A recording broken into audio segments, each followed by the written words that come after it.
Hello everyone, welcome you all in the Phoenix classes. Today we are going to discuss about the pregnancy and embryonic development. Already you all are knowing that we all are studying a chapter of class 12th biology, third chapter human reproduction, in which we all have already discussed about the male reproductive system, female reproductive system, then after the process of gametogenesis, in which we all have seen about the spermatogenesis, then after the process of oogenesis, structure of secondary oocyte, structure of ovum and sperm, that means the structures of gamete, and then after we all have seen about the hormonal control of spermatogenesis, then after we all have seen about the mechanism of fertilization, and at last we all have seen the complete procedure of implantation, how the morula, blastula stages are coming out and that embryo is implanting inside the uterus. That much we all have already discussed. Now today we are going to discuss about the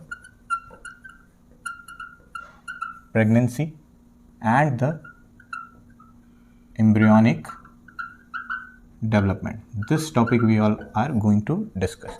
So what it is basically, देखिए क्या है. We all are knowing that the pregnancy is also called as the gestation period, and this is about the 9 month. ठीक है, after implantation हम उसको gestation period consider कर रहे हैं, और इम्प्लांटेशन के बाद कितना टाइम लगता है उसको ग्रो होने में? 9 months. We can consider 36 to 40 weeks का समय लगता है. ठीक है, सो इतना टाइम लगता है किसमें? उस एम्ब्रियो को डेवलप होने में और रेडी होने में, ताकि वो फीमेल बॉडी से बाहर की तरफ आउट जो है रिलीज हो सके. ठीक है, तो इसको हम जेस्टेशन पीरियड कंसीडर करते हैं. लेकिन अगर आपसे क्वेश्चन पूछ लिया जाए कि जो फर्टिलाइजेशन है या जाइगोट फॉर्मेशन है, तो उसके कितने टाइम के बाद जो है वो पार्चुरेशन होगा? पार्चुरेशन क्या होता है? The coming out of baby from the female body is called as parturition. तो वो कितने टाइम के बाद बाहर रिलीज होगा? तो वहां पे हो जाएगा आपका 9 मंथ प्लस 7 डेज. क्यों? क्योंकि 7 डेज तो लगता है इम्प्लांटेशन होने में.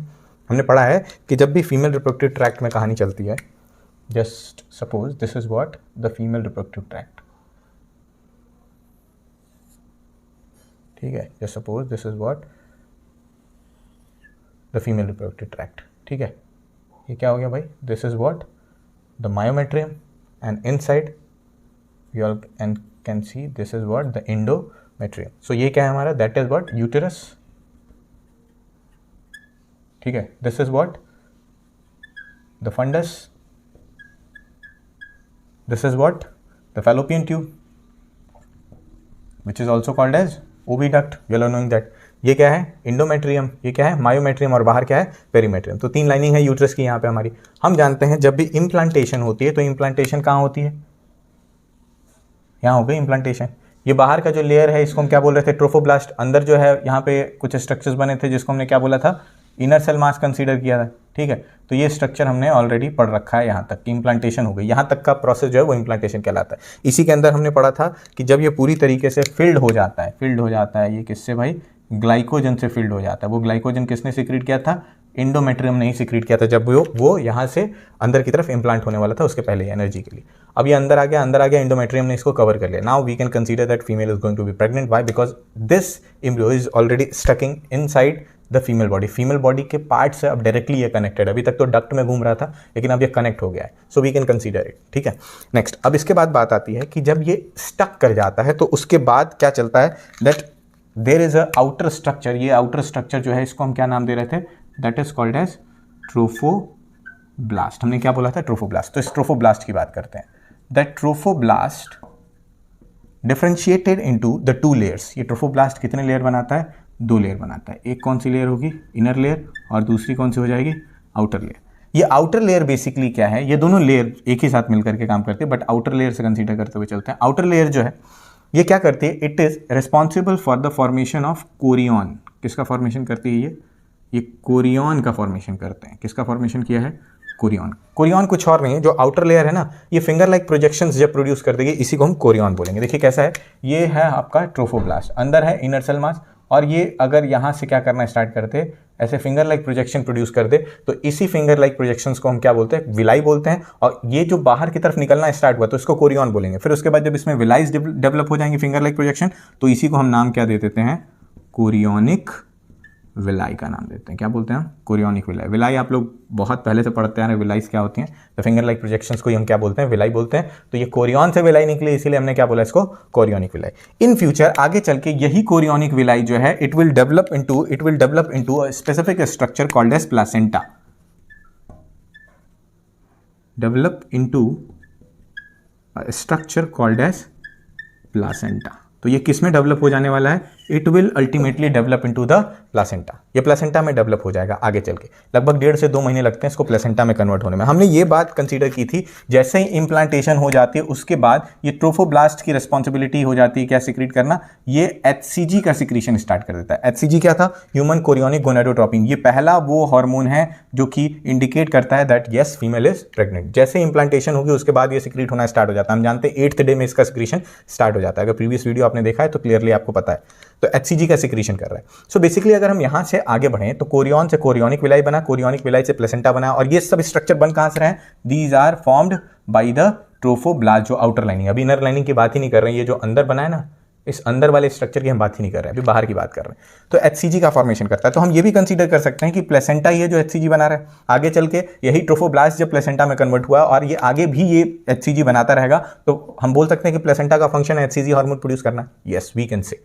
ठीक है, अब एक बात आती है कि प्लेसेंटा है, कॉर्पस ल्यूटियम है, ये दोनों स्ट्रक्चर्स जो हैं ये फीमेल बॉडी में जो है ये टेम्परेरी इंडोक्राइन ग्लैंड्स हैं। इंडोक्राइन ग्लैंड्स क्या होते हैं? ग्लैंड्स आप जानते हैं, कोई भी अगर स्ट्रक्चर सिक्रीशन करता है कोई भी तो उसको हम ग्लैंड का नाम देते हैं। ठीक है, तो सिक्रीशन कर रहा है किस चीज़ का? हार्मोन का सिक्रीशन कर रहा है। और हार्मोन का बेसिकली जो सिक्रीशन करते हैं वो इंडोक्राइन ग्लैंड्स होते हैं। क्यों होते हैं? क्योंकि उनके पास डक्ट नहीं होता है। वो क्या करते हैं? अपना सिक्रीशन डायरेक्टली ब्लड स्ट्रीम में सिक्रीट करते हैं और वो ब्लड के थ्रू जहां पहुंचना होता है वहां जाके अपने एक्शन करता है। सो एज पर दैट ये प्लेसेंटा एक एंडोक्राइन ग्लैंड है, क्योंकि इसके पास कोई डक्ट नहीं है कि किसी पाइप के थ्रू वो स्पेसिफिक लोकेशन तक पहुंचा सके उस सिक्रीशन को अपने। सो दैट्स वाई ये इंडोक्राइन ग्लैंड हो गया। कॉर्पस ल्यूटियम भी वैसे इंडोक्राइन ग्लैंड है, और ये दोनों टेम्पररी इंडोक्राइन ग्लैंड है। फीमेल बॉडी में या मेल बॉडी में अगर देखें तो सबके सब ग्लैंड्स कैसे हैं? परमानेंट होते हैं। जैसे पिट्यूटरी है, हाइपोथैलेमस है, हमारा एड्रीनल ग्लैंड है, हमारे थायराइड ग्लैंड है, ठीक है, पीनियल ग्लैंड है, बहुत सारे ग्लैंड्स है, ओवरी टेस्टिस खुद भी एक ग्लैंड है। ठीक है, तो ये तो हमेशा रहते हैं ना, कभी कभी तो रहने वाले नहीं है। बट ये प्लेसेंटा और जो कॉर्पस ल्यूटियम है वो सम टाइम फीमेल बॉडी में रहते हैं, हमेशा नहीं रहते हैं। जब फीमेल बॉडी प्रेग्नेंट होगी तभी प्लेसेंटा बनेगा। और कॉर्पस ल्यूटियम कब बनेगा? जब मेंस्ट्रुअल साइकिल का वो लास्ट वाला फेज चलता रहेगा, जब ओव्यूलेशन हो चुकी होगी, ओवम रिलीज हो चुका होगा, तो ग्रेफियन फॉलिकल कन्वर्ट हुआ होगा तो वो जो है कॉर्पस ल्यूटियम में बदला होगा। ठीक है, और लास्ट में जब फेज खत्म हो जाता है आखिरी वाला, तो फिर से फर्स्ट फेज स्टार्ट हो जाती है, तो उस समय कॉर्पस ल्यूटियम भी बाहर फीमेल बॉडी से रिलीज हो जाता है। सो एज पर दैट क्या है? कॉर्पस ल्यूटियम और प्लेसेंटा दोनों टेम्पररी इंडोक्राइन ग्लैंड्स हैं। ये क्वेश्चन नीट में आया हुआ है कि टेम्पररी इंडोक्राइन ग्लैंड के बेसिस पे, तो ध्यान रखिएगा। ठीक है, आगे बात करते हैं। प्लेसेंटा अगर हमने लिया तो प्लेसेंटा का फंक्शन क्या है यहाँ पे पहले देखते हैं। What is the function of placenta? तो मेन फंक्शन जो अगर यहाँ पे देखें, शॉर्ट में फंक्शन देखें पहला, तो यहाँ पे फंक्शन है प्लेसेंटा का क्या है? It is responsible for exchanging the nutrient and oxygen. अब न्यूट्रिएंट और ऑक्सीजन को क्या कर रहा है? एक्सचेंज कर रहा है। और साथ ही साथ क्या एक्सचेंज करता है? वेस्ट मटेरियल को भी ये क्या करता है? एक्सचेंज करता है। वेस्ट मटेरियल को कैसे एक्सचेंज करेगा, या फिर न्यूट्रिएंट ऑक्सीजन को कैसे, कहां से कहां ये सिक्रीशन हो रहा है? तो ये बात अगर समझनी है तो यहां समझ पाएंगे हम कि जब भी exchange of nutrient and oxygen हो रहा है, ये कहां से कहां हो रहा है? ये मदर से कहां जा रहा है? प्रोजनी में जा रहा है, या चाइल्ड में जा रहा है, या बेबी में जा रहा है, या ऑफस्प्रिंग में जा रहा है, जो भी बोलना चाहे वो बोल दें। ठीक है, तो मदर से प्रोजनी में जा रहा है क्या? Nutrient and oxygen. क्यों? क्योंकि वो बेबी तो अंदर फूड ले नहीं रहा है, सांस तो अंदर ले नहीं रहा है, तो क्या न्यूट्रिएंट और ऑक्सीजन पहुंचाने की जिम्मेदारी किसकी है? मदर की है। और हम जानते हैं पूरी इंडोमेट्रियम किससे? ब्लड वेसल्स हैं, इसमें ब्लड है, ब्लड के थ्रू क्या होगा? वहां पहुंचेगा। फीमेल जो भी चीज खाएगी तो क्या होगा? वो वहां तक पहुंचेगा। और फीमेल की बॉडी में तो वो न्यूट्रिएंट होगा, लेकिन इस प्रोजनी की बॉडी में बिल्कुल नहीं होगा। जो ये सेल्स डेवलप हो रही है इसमें नहीं होगा, तो वो क्या करेगी? इसको भी डिफ्यूज करा के कुछ न्यूट्रिएंट दे देती है। हम जानते हैं ना, हायर कंसंट्रेशन से लोअर कंसंट्रेशन की तरफ मूवमेंट होता है पार्टिकल का, तो वो कहाँ जाएगा? जो जिसमें नहीं है न्यूट्रिएंट उधर की तरफ जाएगा। तो ये आसानी से न्यूट्रिएंट और ऑक्सीजन दोनों यहाँ पहुंचा दिया जाता है। धीरे धीरे क्या होगा? फीमेल बॉडी तो अपनी बॉडी का एक्सक्रीटरी मटेरियल रिमूव कर रही है, लेकिन जब न्यूट्रिएंट और ऑक्सीजन पहुंचा तो रेस्पिरेशन होगी तो कार्बन डाइऑक्साइड भी बनेगा, हम जान रहे हैं, और बाकी भी वेस्ट मटेरियल बनेगा इसकी बॉडी के, जो भी डेवलपमेंट चल रही है उसकी वजह से वेस्ट मटेरियल बनेगा। तो वो वेस्ट मटेरियल को भी रिमूव कराना है, क्योंकि इसमें तो एक्यूमुलेट हो जाएगा, क्योंकि ये तो एक्सक्रीट कर नहीं रहा है। तो क्या होगा? अब फीमेल बॉडी तो अपना एक्सक्रीट कर दिया, तो कंसंट्रेशन ऑफ वेस्ट मटेरियल क्या होगा? फीमेल बॉडी के एंडोमेट्रियम में कम होगा और इसमें ज्यादा होगा। तो वेस्ट मटेरियल कहां जाएगा? इस प्रोजनी से कहां जाएगा? इस प्रोजनी से जाएगा किसमें? प्रोजनी से ये जाने वाला किसके अंदर? मदर बॉडी के अंदर। मदर बॉडी उसको क्या कर देगी? इजेकुलेट कर देगी। तो यहाँ से हम देख सकते हैं मदर जो है 9 मंथ तक हमें जो है अपने यूट्रस में जो है वो रखती है, साथ में क्या करती है? हमको वहाँ पे फूड पहुँचाना 9 मंथ तक, हमको वहाँ पे ऑक्सीजन पहुँचाना 9 मंथ तक, और हमारी बॉडी का सारा वेस्ट मटेरियल अपनी बॉडी से इजेकुलेट करना। ये सारा काम फीमेल कर रही है, ठीक है, मदर कर रही है, और मदर आज भी आपके लिए सब कुछ करती है। तो मदर की रेस्पेक्ट क्या करो, देख लो, यहीं से कहानी पता चल रही है कि बचपन से ही जहाँ से तुम्हारी फॉर्मेशन स्टार्ट हुई है वहीं से सब कुछ देना कौन काम कर रहा है? Mother. So as per that we can consider. चलिए, ये बात होगी। और एक फंक्शन है प्लेसेंटा प्लेसेंटा का क्या है, it act as a blood barrier. किस तरीके का काम करता है, it act as a blood barrier. So blood barrier क्या होता है भाई, किसको हम ब्लड बैरियर बोलते हैं, so we call placenta as a blood barrier. क्यों बोलते हैं भाई, क्योंकि ये ब्लड को मिक्स नहीं होने देता है। बेसिकली हम कोरियोनिक विलाई को भी कंसीडर कर सकते हैं, वही प्लेसेंटा में कन्वर्ट हो रहा है, तो ये ब्लड को मिक्स नहीं होने देता है। कैसे, मदर का जो ब्लड है वो प्रोजनी के ब्लड से अगर मिक्स हो जाएगा तो मदर का जो ब्लड है वही प्रोजनी का ब्लड हमेशा होता, अदरवाइज वो प्रोजनी जो है वो सर्वाइव नहीं कर पाता। आपने जो है क्लास 10th में पढ़ा है, क्लास 12th में भी आगे पढ़ेंगे भी आप, जो कौन सा आपका principle of inheritance and variation, उस चैप्टर में कि किस तरीके से जेनेटिक्स इसके लिए रिस्पॉन्सिबल है। क्लास 11th में आपने पढ़ा हुआ है RH इनकम्पैटिबिलिटी, तो उसमें भी आपने पढ़ा था कि प्लेसेंटा जो है वो ब्लड बैरियर का काम करता है।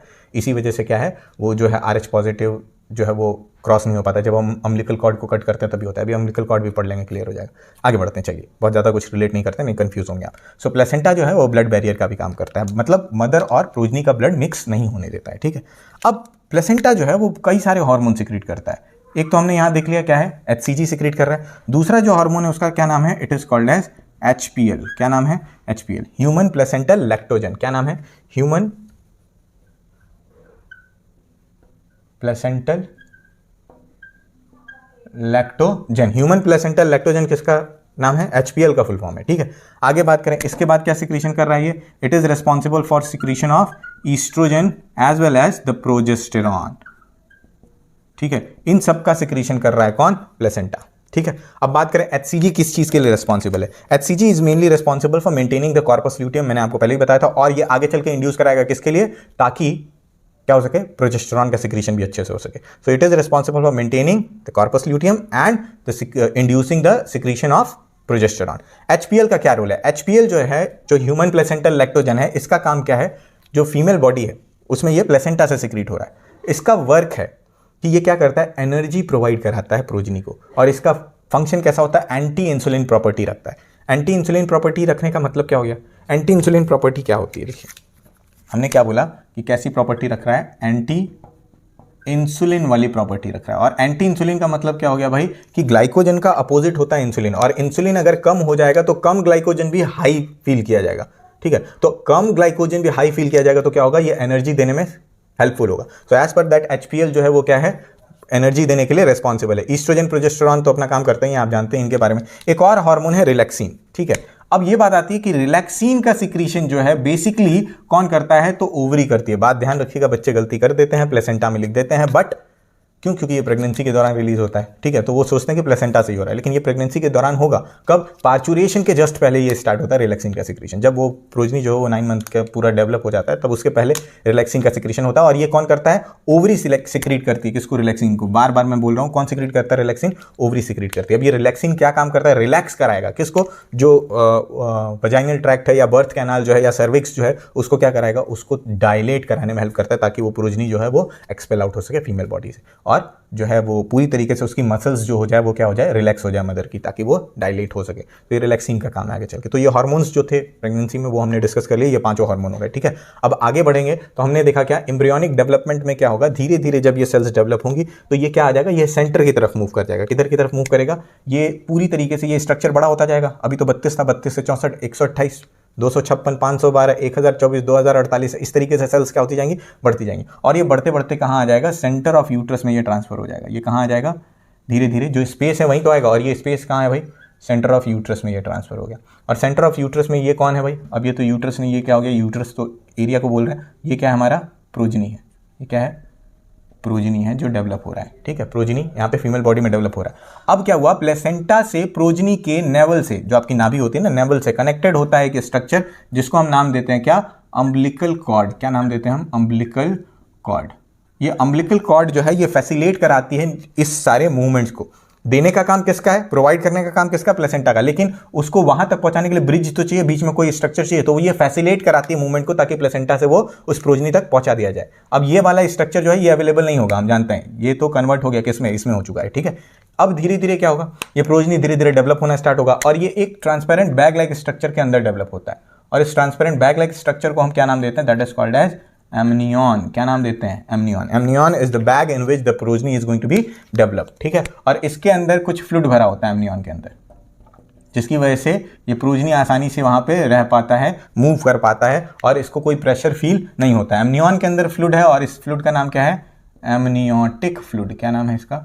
Amniotic fluid. ठीक है, इसकी फ्लूइडिटी के लिए, ताकि ये आराम से इसमें मूव कर सके, कोई प्रॉब्लम इसको ना हो किसी तरीके से, तो उसके लिए रिस्पॉन्सिबल है। अम्बिलिकल कॉर्ड जो है इसी को हम कट करते हैं जब जो प्रोजनी होता है वो बाहर रिलीज होता है। तो हम जानते हैं कि आरएस इनकम्पेटेबिलिटी अभी जो मैं बता रहा था, ये ब्लड बैरियर, तो जब इसको कट करते हैं तभी वो ब्लड एक्सचेंज होने का चांस होता है थोड़ा बड़ा। ठीक है, तो वो जानते हैं, आपने 3 इडियट अगर मूवी देखी है तो 2 पिन लगाते हैं, फिर उसके बाद उसको क्या करते हैं? अम्बिलिकल कॉर्ड को कट करते हैं। So this is what the procedure कि एम्ब्रियोनिक डेवलपमेंट कैसे होती है, अंदर जाकर के ये डेवलप होने वाला है। अब ये जब डेवलप होता रहता है ना, तो अंदर ही अंदर क्या होता है, कुछ सेल्स बनती हैं, 3 लेयर बनती है, इसको एक्टोडर्म, इंडोडर्म, मीजोडर्म बोलेंगे। तो बेसिकली अभी तो हमने बाहर वाले स्ट्रक्चर के बारे में, ट्रोफोब्लास्ट के बारे में डिस्कस किया। अभी बात करनी हमको किसके बारे में? इनर सेल मास के बारे में। तो इनर सेल मास के बारे में अब हम आगे देखते हैं। नाउ लेट अस कंसीडर, अब आगे देखें क्या है हमारे पास। हम जानते हैं कि आईसीएम जो है, आईसीएम क्या था हमारा? Inner cell mass. Inner cell mass है जो ये आगे चल के ग्रो करना स्टार्ट करता है, अंदर वाली जो लेयर थी। ठीक है, वो जब ग्रो करना स्टार्ट करती है आईसीएम, तो ये आईसीएम किस चीज का है? ब्लास्टोसिस्ट का है। तो बेसिकली यही चल के आगे किस में डेवलप होने वाला है? यही डेवलप होगा किस में? प्रोजनी में। इट विल डेवलप्स इनटू, और प्लेसेंटा वगैरह वाला स्ट्रक्चर किसने बनाया था? वो ट्रोफोब्लास्ट ने। कोरियन में कन्वर्ट हुआ, कोरियोनिक विलाई बनाया, सब कुछ हुआ। ठीक है, अब ये आईसीएम प्रोजनी में कन्वर्ट होगा। कैसे होगा? ये आईसीएम सबसे पहले जब ये प्रोजनी में कन्वर्ट होते रहता है तो उस समय ये 3 लेयर्स बनाता है, जिनको हम जर्म लेयर बोलते हैं। ये क्या बनाता है? It forms the germ layers. Germ layer का फॉर्मेशन जब होता है तो 2 आउटर लेयर्स बनती हैं, जो है एक जो ऊपर की तरफ होता है उसको हम नाम देते हैं क्या? एक्टोडर्म, और जो अंदर की तरफ होता है उसको हम नाम देते हैं क्या? इंडोडर्म। ठीक है, डर्म मतलब क्या होता है भाई? लेयर। डर्मिस मतलब क्या होता है? लेयर। और एक्टो मतलब बाहर, और इंडो मतलब अंदर। बाहर वाली जो लेयर है उसको हमने क्या बोला है? एक्टोडर्म। जो अंदर वाली लेयर है उसको हमने क्या बोला है? आउटर है। ये क्या है? इनर है। ठीक है, और बीच वाली जो लेयर होगी उसको हम क्या बोलेंगे? It is called as mesoderm. ठीक है, मिडिल लेयर बाद में बनती है, सबसे लास्ट में, और इसको हम नाम क्या देते हैं? मीजोडर्म। तो पहले एक्टोडर्म, इंडोडर्म बनती है, बाद में मीजोडर्म बनती है। तो इसीलिए जो ह्यूमंस हैं, बेसिकली जो मैमल्स वगैरह हैं, चाहे ह्यूमंस की बात कर लें, तो हम कैसे होते हैं? We are what? Triploblastic. Why we are triploblastic? 3 germ layer पाई जाती है। अब यही जो जर्म लेयर है आगे चल के इसी को हम नाम देने वाले हैं क्या? It is called as stem cells. क्या बोलेंगे इनको हम? स्टेम सेल्स का नाम दे देंगे। अब ये स्टेम सेल्स जो होते हैं वो कैसे होते हैं? They are totipotent in nature. Totipotency क्या होती है? टोटीपोटेंट का मतलब क्या होता है? वो ग्रुप ऑफ सेल जो कि किसी टिश्यू, किसी ऑर्गन या ऑर्गन सिस्टम बनाने के लिए रिस्पॉन्सिबल हो, जो ऑर्गेनिज्म के बॉडी का हर पार्ट बना सकती हो, उसको हम क्या बोलते हैं? Stem cell. टोटीपोटेंट बेसिकली हम जाइगोट को भी बोल सकते हैं, क्योंकि जाइगोट क्या है? अपने आप में पूरे एक ऑर्गेनिज्म को बनाने वाला है। इसको हम स्टेम सेल को अगर ज्यादा हम कंसीडर करें टोटीपोटेंट बोल सकते हैं, और साथ में हम अगर चाहें तो इसको प्लूरीपोटेंट बोलना ज्यादा सही रहेगा। हम इसको क्या बोलेंगे? प्लूरीपोटेंट। मतलब कई सारे स्ट्रक्चर ये बनाने वाला है। ठीक है, बट ये भी टोटीपोटेंट कंसीडर किया जा सकता है, कोई दिक्कत नहीं है, बट ज़्यादा सही अगर प्लूरीपोटेंट बोले तो सही है। ठीक है, तो स्टेम सेल जो है वो टोटीपोटेंट या प्लूरीपोटेंट है। क्यों? Because it is having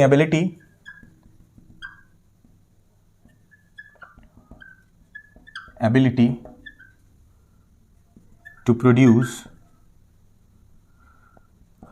tissue, organ और द ऑर्गन सिस्टम और द कंप्लीट ऑर्गेनिज्म। ये बनाने की इसके पास क्या होती है? कैपेसिटी होती है। इसीलिए ऐसे सेल्स को हम क्या बोलते हैं? Stem cell. आईसीएम से क्या बना हुआ है? जर्म लेयर बना है। आप देख लीजिए, जर्म लेयर की कितनी लेयर है? Ectoderm, endoderm, mesoderm. ठीक है, अब यही जर्म लेयर आगे चल के क्या बोली जाती है? Stem cell. अब यही स्टेम सेल्स जब ग्रो करना स्टार्ट करेंगी और वो पूरे ऑर्गन सिस्टम को बनाएंगी, इस प्रॉपर्टी को हमने क्या बोला है? टोटीपोटेंसी बोला है, और इसीलिए स्टेम सेल को क्या बोला हमने? टोटीपोटेंट सेल कंसीडर किया है। अब यहां से बात आती है कि इसके बाद जब डेवलपमेंट होती है प्रोजनी की, तो कैसे होती है? हम जानते हैं कि जो डेवलपमेंट होना स्टार्ट हो गई फीमेल बॉडी में, तो जो फर्स्ट मंथ होता है, फर्स्ट मंथ में फॉर्मेशन हो जाता है किसका?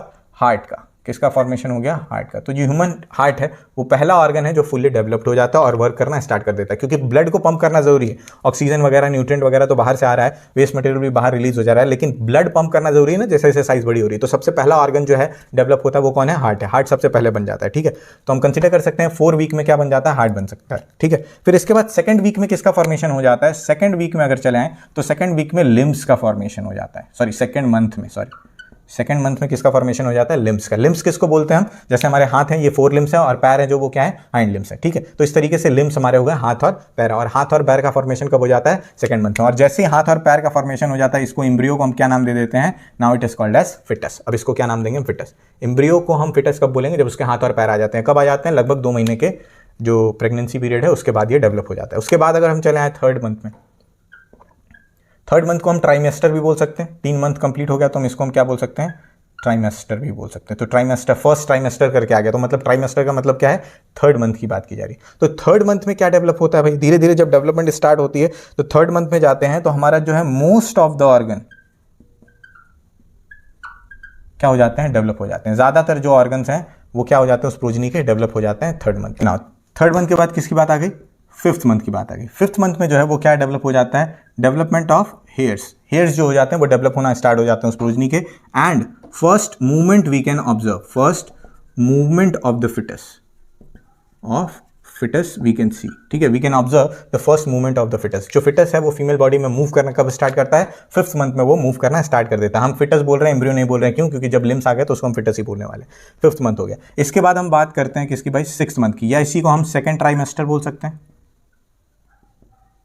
2-3 मंथ हो गए तो हम क्या बोल सकते हैं, 6 मंथ बोल सकते हैं। 6 मंथ पे या सेकेंड ट्राइमेस्टर पे क्या हो जाएगा, body covered with a fine hairs, entire body covered with fine hairs. अभी तक सिर पे बाल थे, अब क्या हो गया भाई, पूरे बॉडी पे क्या होने लग गया, फाइन हेयर्स जो है वो डेवलप होना स्टार्ट हो गए। साथ ही साथ क्या हो रहा है, आईलिड्स जो है वो क्या हो गए, सेपरेट हो गए। आंखें जो है वो खुलने स्टार्ट हो गई। यहाँ पे ये जो है वो लाइन जो है वो बन गई, आईलिड सेपरेट हो गए। और साथ ही साथ क्या आ गए, आई लैशेस भी क्या हो गए, डेवलप हो गए। जो है आई लैशेस, आईब्रोज, ये सब डेवलप हो जाते हैं कब भाई, 6 मंथ पे हो जाते हैं। इसके बाद क्या है, 9th मंथ पे पूरी तरीके से जो है वो प्रोजनी जो हो जाता है कंप्लीटली डेवलप हो जाता है। और कंप्लीटली डेवलप हो जाएगा तो उसके बाद कौन सी प्रोसेस आएगी, पार्चुरेशन आएगी। तो हमने क्या देखा भाई, प्रेगनेंसी तो कंसीडर कर ही लिया, किस तरीके से हुआ, कैसे इंप्लांटेशन होने के बाद एम्ब्रियोनिक डेवलपमेंट कैसे हुआ वो भी देख लिया हमने, कैसे कैसे एक एक करके ये डेवलप होने वाला फीमेल बॉडी के अंदर। और उसमें हमने यहाँ कंसीडर कर लिया कि स्टेम सेल्स जो है वो किस तरीके से एक एक करके फॉर्मेशन करा रही हैं हर ऑर्गन का, और ऑर्गेनिज्म को पूरी तरीके से जो है वो डिलीवर होने के लिए क्या है, तैयार कर रही है। ठीक है, तो ये 9 मंथ की डेवलपमेंट है, जिसमें फर्स्ट मंथ में हमने देखा हार्ट बनता है, लिम्स बनता है, देन उसके बाद थर्ड मंथ में हमने या फर्स्ट ट्राइमेस्टर में मोस्ट ऑफ द ऑर्गन जो है वो डेवलप हो जाते हैं। फिफ्थ मंथ में हेयर बनता है। क्वेश्चन आया हुआ है कि हेयर्स जो है वो उस प्रोजनी के कब डेवलप होते हैं, तो फिफ्थ मंथ में होते हैं। ठीक है, या फर्स्ट मूवमेंट कब सीन किया जाता है, तो फिफ्थ मंथ में किया जाता है, 6 मंथ या सेकेंड ट्राइमेस्टर भी बोल सकते हैं इसको हम। ठीक है, तो इस तरीके से हम कंसिडर कर सकते हैं। ठीक है, अगर हम बात करें यहीं पे कि 6 मंथ की बात करें तो 6 मंथ को हम 24th वीक भी बोल सकते हैं। क्यों बोल सकते हैं भाई, 6 मंथ, 6 हर मंथ में 4 वीक होते हैं, तो 6 × 4 कितना हो गया, 24। तो 24 वीक लिखें, सेकेंड ट्राइमेस्टर लिखें या 6 मंथ लिखें, बात एक ही, ये तो छोटी सी चीज़ है ना, ये बात आप समझ रहे होंगे। तो क्वेश्चन आएगा तो आपको करना आना चाहिए। तो ट्रोफोब्लास्ट कन्वर्ट हुआ था किसमें, प्लेसेंटा में। इनर सेल मास किसमें, पूरे इंटायर ऑर्गेनिज्म में देखिए डेवलप हो रहा है ये। अब इसके बाद हम बात करते हैं पार्चुरेशन की। जब ये पूरी तरीके से डेवलप हो जाएगा तो उसके बाद क्या है, it will be ready to come out from the female body. और ये रेडी होगा तो क्या क्या चीज़ें ये करता है, ये सबसे पहले पार्चुरेशन का सिग्नल कौन देगा, यही प्रोजनी देगा।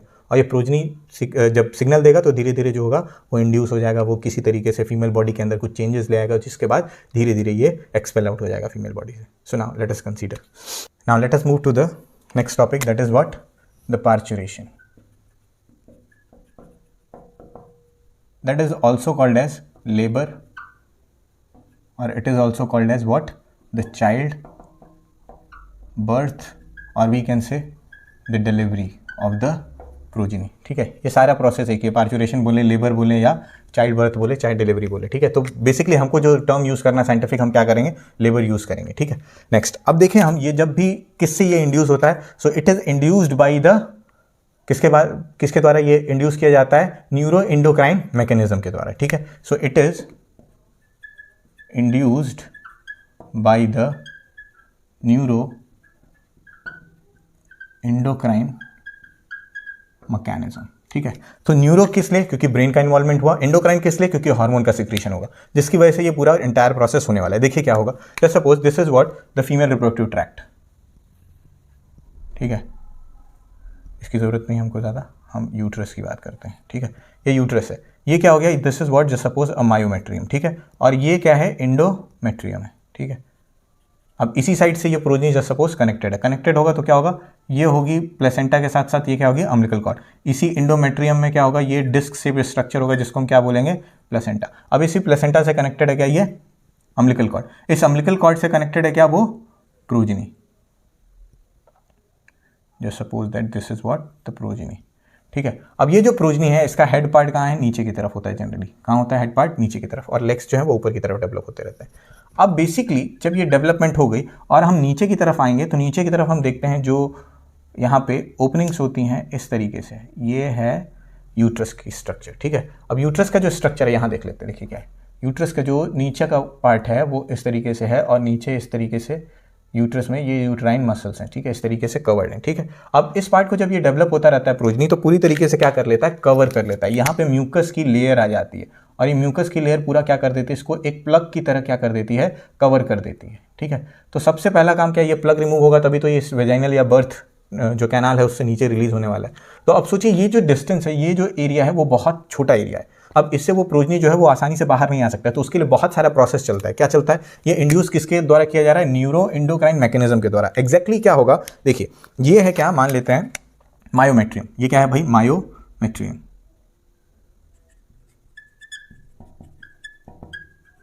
अब ये मायोमेट्रियम इंड्यूस होगा जब, तब उसके बाद प्रोजनी आगे की तरफ बढ़ने वाला है। तो इसी पूरे इंटायर प्रोसेस को हम क्या बोलते हैं, फिटल इजेक्शन रिफ्लेक्स। क्या नाम देते हैं हम इसको, फिटल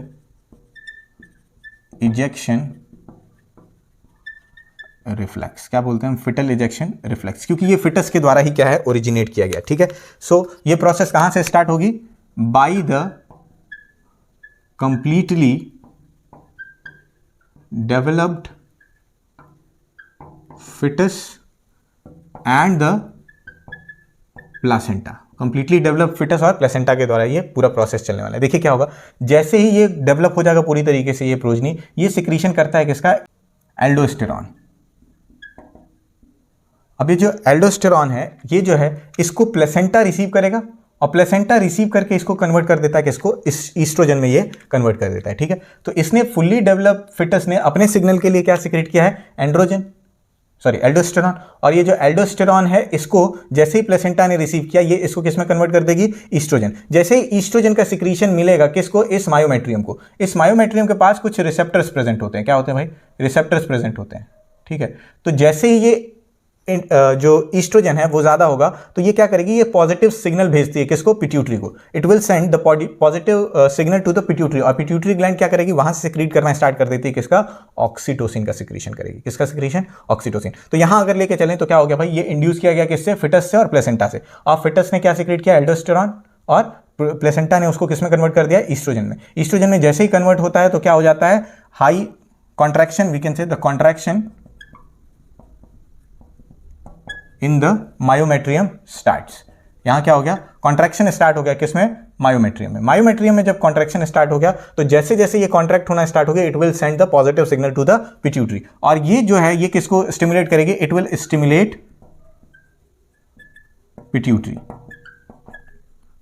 पिट्यूटरी, ठीक है। पिट्यूटरी का कौन सा पार्ट, पोस्टीरियर पिट्यूटरी, क्योंकि पोस्टीरियर पिट्यूटरी से ही सिक्रीट होने वाला है क्या, ऑक्सीटोसिन। और ये पोस्टीरियर पिट्यूटरी क्या कर देगी, it will secrete the oxytocin. और ये ऑक्सीटोसिन जैसे ही पहुंचेगा ना, कहां पहुंचेगा, it will come back to the myometrium. ये कहां आएगी, वापस से मायोमेट्रियम में आएगी।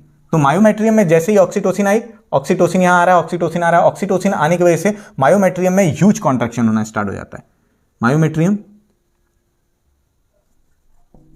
कॉन्ट्रैक्ट्स रैपिडली, बहुत तेजी से इसमें क्या होगा, कॉन्ट्रैक्शन स्टार्ट हो जाएगा किसमें, इस मायोमेट्रियम में। मायोमेट्रियम में जब तेज कॉन्ट्रैक्शन स्टार्ट हो जाएगा तो ये धीरे धीरे क्या होगा, ये प्रोजनी जो होगा, जब कॉन्ट्रैक्शन तेज होगा तो ये प्रोजनी धीरे धीरे नीचे की तरफ शिफ्ट होना स्टार्ट होता है। नीचे की तरफ जब शिफ्ट होना स्टार्ट होता है तो इसका हेड जो आता है जैसे यहाँ पे टच होता है, ठीक है, टच होता है, तो ये जो अंदर वाला ये जो पार्ट है ना, ये पूरी तरीके से क्या हो जाएगा, रिमूव हो जाएगा। यहाँ से क्या हो जाएगा, रिमूव हो जाएगा। ये प्लग पूरी तरीके से म्यूकस का रिलीज हो जाता है। और उसके बाद क्या काम आएगा, रिलैक्सिन काम आएगा। रिलैक्सिन काम आएगा तो ये सब क्या हो जाएंगे, मसल्स डायलेट हो जाएंगे और धीरे धीरे ये बाहर की तरफ निकलने लगा। और जैसे जैसे ये बाहर की तरफ रिलीज होता है वैसे वैसे पिट्यूटरी को पॉजिटिव फीडबैक जाता रहता है। पिट्यूटरी को पॉजिटिव फीडबैक जाता रहेगा और ये क्या सिक्रीट करती रहेगी, पिट्यूटरी लगातार ऑक्सीटोसिन का सिक्रीशन। और ऑक्सीटोसिन जैसे जैसे सिक्रीट होता रहेगा वैसे वैसे ये और डायलेट होगी। सिंपल सी बात है, ये जो 2 सेंटीमीटर के आसपास का एरिया है वो 10 से 12 सेंटीमीटर 15 सेंटीमीटर जो है वो डायलेट होता है, जिससे वो प्रोजनी बाहर आने वाला है। इसका मतलब क्या है, ह्यूज पेन भी जो होता है वो मदर को होता है। फिर धीरे धीरे क्या होगा, ये नीचे की तरफ शिफ्ट होना स्टार्ट होता है। किसकी वजह से, ये थोड़ा सा पेन रिड्यूस हो जाता है इस ऑक्सीटोसिन की वजह से। और दूसरा रिलैक्सिंग क्या कर रहा है, मसल्स को रिलैक्स कर रहा है ताकि डायलेट हो जाए,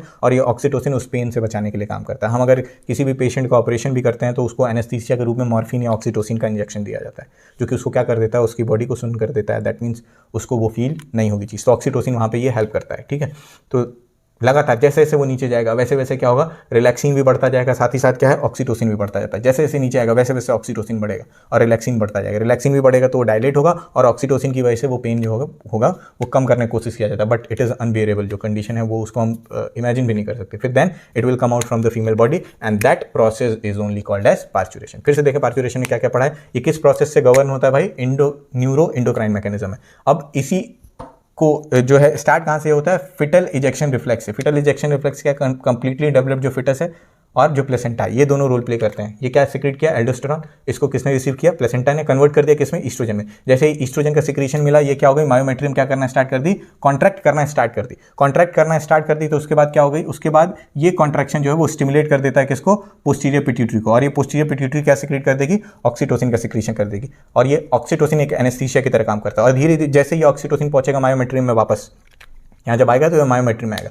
और मायोमेट्री में आएगा तो ये क्या करेगा, एक्सेसिव कॉन्ट्रैक्शन स्टार्ट कर देता है, और एक्सेसिव रैपिड कॉन्ट्रैक्शन हो जाता है तो धीरे धीरे ये प्रोजनी कहाँ, नीचे की तरफ शिफ्ट होता है। फिर उसके बाद ये म्यूकस का प्लग जो होता है वो रिमूव हो जाता है, रिलैक्सिन सीक्रेट होता है जिससे मसल्स डायलेट होती है आसानी से, और जैसे जैसे ये नीचे आएगा वैसे वैसे ऑक्सीटोसिन और रिलैक्सिन बढ़ता जाता है ताकि वो पेन रिड्यूस किया जा सके। फिर उसके बाद वो it will come out from the female body, that process is called as parturition. तो यहाँ पार्चुरेशन तक की कहानी आज हो गई कंप्लीट हमारी। इसके बाद एक लास्ट टॉपिक बचा हुआ है, लैक्टेशन, कि किस तरीके से जो मदर है वो अपने प्रोजनी को, जो मदर्स मिल्क है उससे फीड कराती है। एक प्रोसेस है लैक्टेशन एमनोरिया।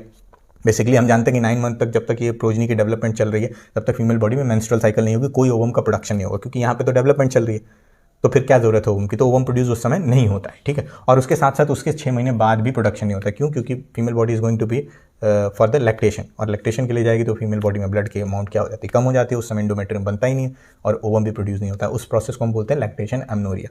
एमनोरिया मतलब क्या है, एब्सेंस। एमनोरिया का मतलब ही क्या होता है, एब्सेंस। तो लैक्टेशन की वजह से एब्सेंस आ जाता है किसमें, मेंस्ट्रुअल साइकिल में या oogenesis प्रोसेस में, इसी को हम क्या बोलते हैं, लैक्टेशन एमनोरिया। तो 9 मंथ प्लस 6 मंथ तक क्या होता है, फीमेल बॉडी में मेंस्ट्रुअल नहीं होता है, ठीक है। This is what the entire topic, जिसमें हमने आज क्या क्या पढ़ा है।